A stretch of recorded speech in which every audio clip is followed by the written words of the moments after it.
Oh, yes you do. Okay. And what else did Lady Forsythia say? That she'd rather drown herself than help the Inquisition. Anything else? She said she'd have us flogged alive if we allied with her brother. That does sound like her. Why did it sound like Cheer you're wearing up, latex Josie. pants? We at least have her attention. You always do find the brighter side of things. We are in the midst of cementing an alliance with Lady Forsythia of Navarra, your worship. It's become a somewhat delicate task. Can I help? Can I do anything to help negotiations? Thank you, but I believe I have matters in hand. I dissuaded her from sending soldiers when she learned we'd struck an accord with a brother she's feuding with.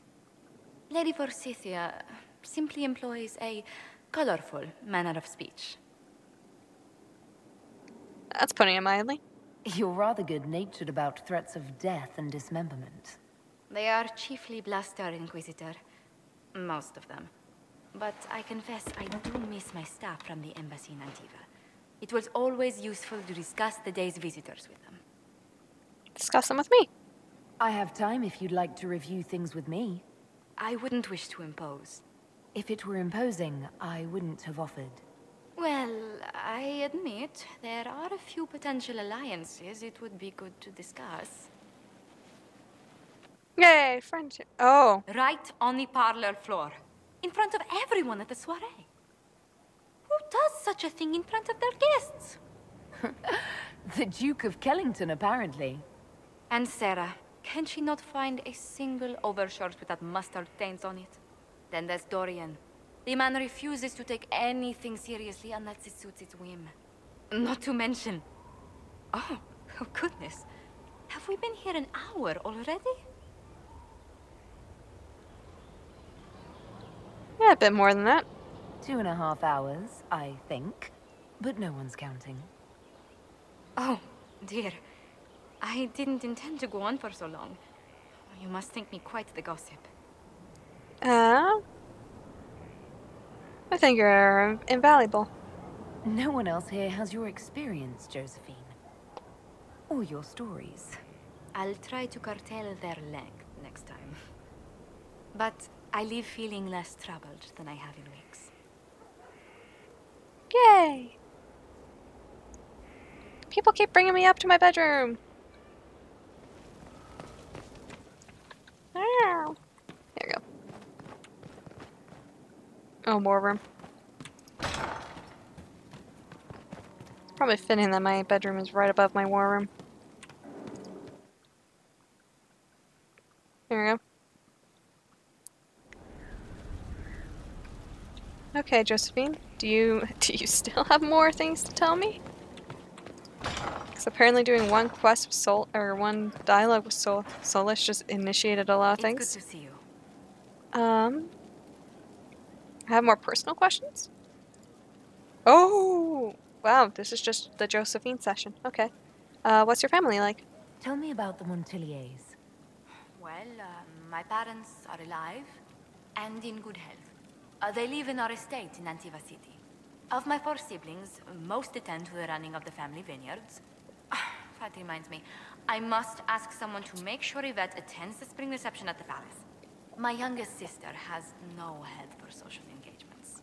Why are you arranging it? Why are you overseeing your siblings' social lives?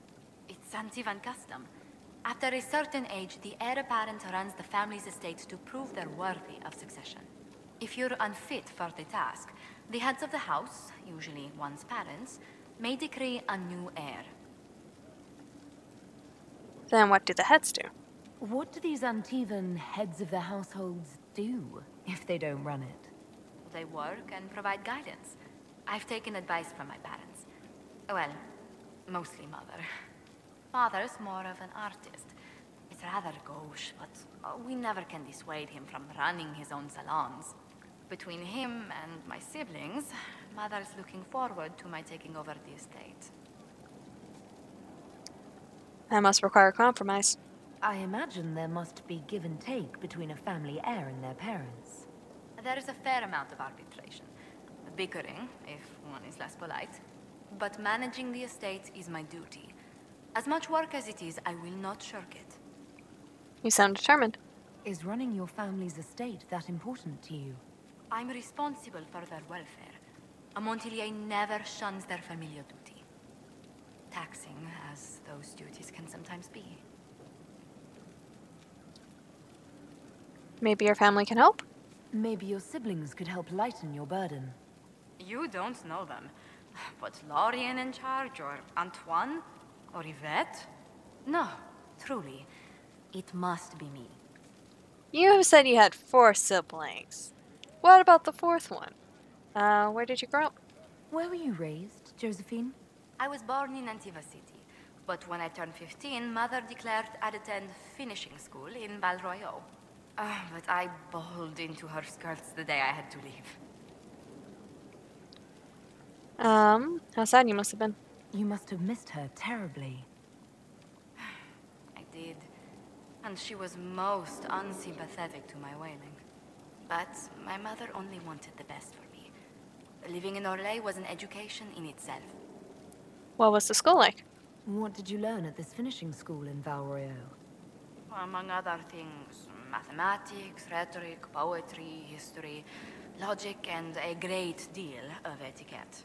I still remember Madame Beventir's switch on my knuckles when I forgot the basic tenets of Nevaran dining customs. For a dowager approaching her 80th year, she had quite the arm. What did you think of Orlais? How did the younger you like Val Royaux when you arrived? Have you ever stepped into a new city and felt the buildings couldn't possibly be real? That was Val Royaux to me. So beautifully foreign, I gaped at its spires for months. Are there none in Antiva? Does Antiva City have nothing that compares to Val Royaux? Antiva City is a jewel among the capitals. But I did not appreciate that before I traveled. There are multitudes of places I'd like to see. Saharan, the Anderfels, whatever lies past the Amaranthine Ocean. Tell me about Antiva. Oh. Who's in charge of Antiva? Who rules Antiva? Officially, the Principality of Antiva is governed by His Majesty King Fugelno II. In reality, Antiva's merchant princes rule the country in everything but name. Quite loudly, I might add. Is that first-hand experience? What sort of dealings did you have with these merchant families? As ambassador, I attended Privy Council meetings in a mediatory capacity. May I just say, one has never heard an argument until they've sat in on 15 princes howling down each other's tariff suggestions. Well, it doesn't sound dull. If you must deal with legislation, at least it's lively. It's all a part of life in Antiva. Our traditions value passion and romance. A certain exuberance of style. You're not very exuberant. Are you positive you're Antivan? I can be most exuberant when it's called for. Just at the right moments, and in a proper fashion. Might we speak of something else? What's living in Antiva like? What's the land like in Antiva? The settled areas are quite lush. The vineyards run as far as the eye can see in some places. Antiva City, however, perches right up against the Rialto Bay. That's what I miss most. The sea crashing against the maze of the docks. You spent time there? I have difficulty seeing you wandering around a trading port. Everyone in Antiva City spends time by the ships, my lady. The finest restaurants and poets all make their habitation by the sea. The waterfront's never still. Lanterns are lit along the promenade no matter what the weather. Do you miss Antiva? Are you ever homesick? Occasionally. When a breeze stirs the trees in the garden, I sometimes pretend it's the sound of the surf. Do you know, I even miss those terrible squawking birds infesting the harbor. My youngest sister used to throw whole loaves of bread to the gulls. Silly thing. Look, I understand missing the ocean. I've never missed the gulls. Seagulls are the worst. What are your family fortune? You said the Montiliers used to run an entire trading fleet. What happened? There was a scandal in Val Royaux more than an age ago. The Montiliers were forbidden from trading with Orlais. Our personal fortunes never quite rebounded. A whole age ago?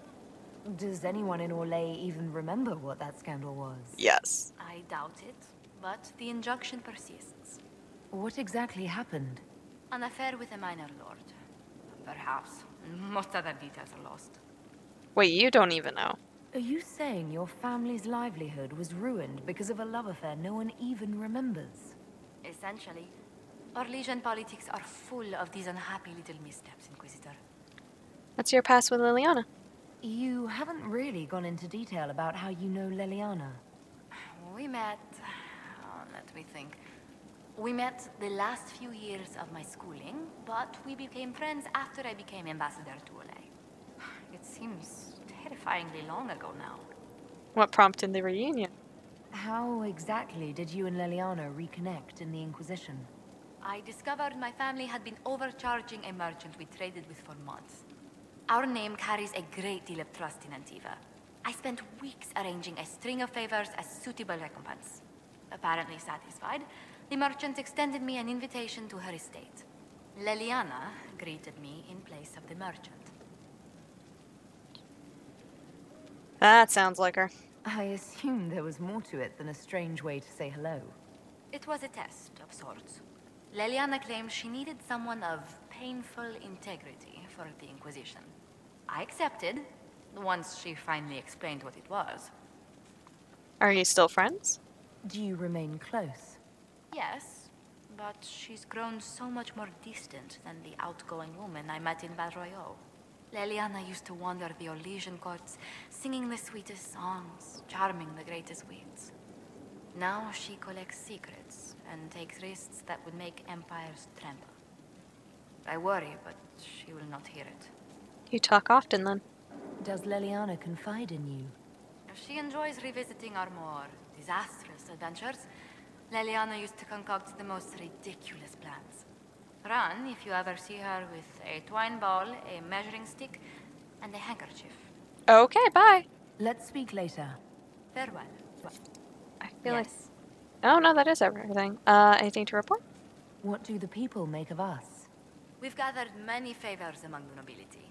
They will be gently reminded of this. How are our guests? Any visiting dignitaries I should watch out for? You may see the Countess Lutetia in the halls. A lovely woman, but her conversations tend towards the unusual.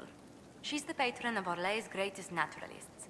The Countess's particular passion is collecting butterflies. That doesn't sound unusual. She goes into great detail about preserving them. It seems to involve large amounts of chemicals and pins. Okay, bye. Whoop. Okay. I'm seeing ghosts now. Got it. Oh, there's more people. Can I go through? Oh. Oh, I can. You changed everything, Solus. Before I even had a chance to do it.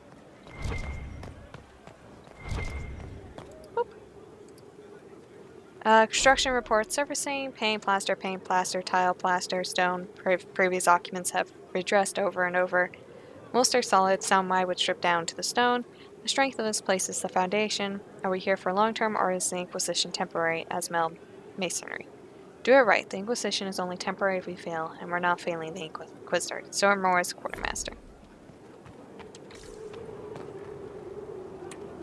Okay. I am trapped on chairs and books. I am content by that. Hello, peeps. Oh! You were busy, Solus, while you made me sleep.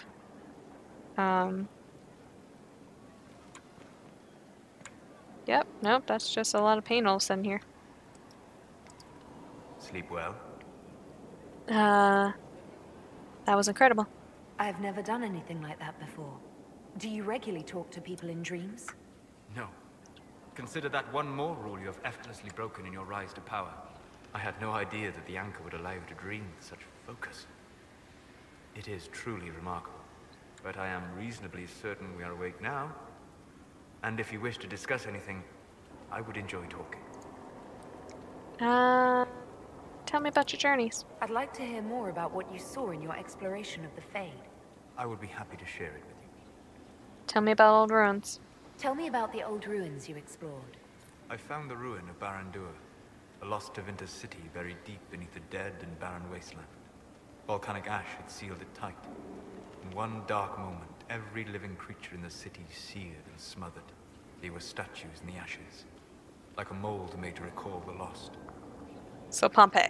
Tell me about spirits. Tell me about a spirit you encountered. I met a friendly spirit who observed the dreams of village girls as love first blossomed in their adolescence. With subtlety, she steered them all to village boys with gentle hearts, who would return their love with gentle kindness. The matchmaker, so I called her. That small village never knew its luck. Tell me about old memories. Tell me about the old memories you found in the Fade. I saw a savage human horde go marching toward the battlefront. They sang a soldier's hymn to keep formation. Primal music shook the ground. These savage, unwashed warriors carried harmonies no chantry choir has mastered. Though their cause was all but hopeless, they sang songs that made the spirits weep. Okay, bye. We'll talk later. Goodbye. Corypheus. Oh. Just so many random cutscenes.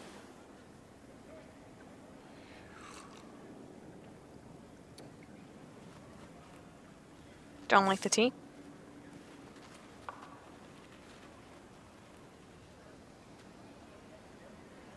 Something wrong with your tea?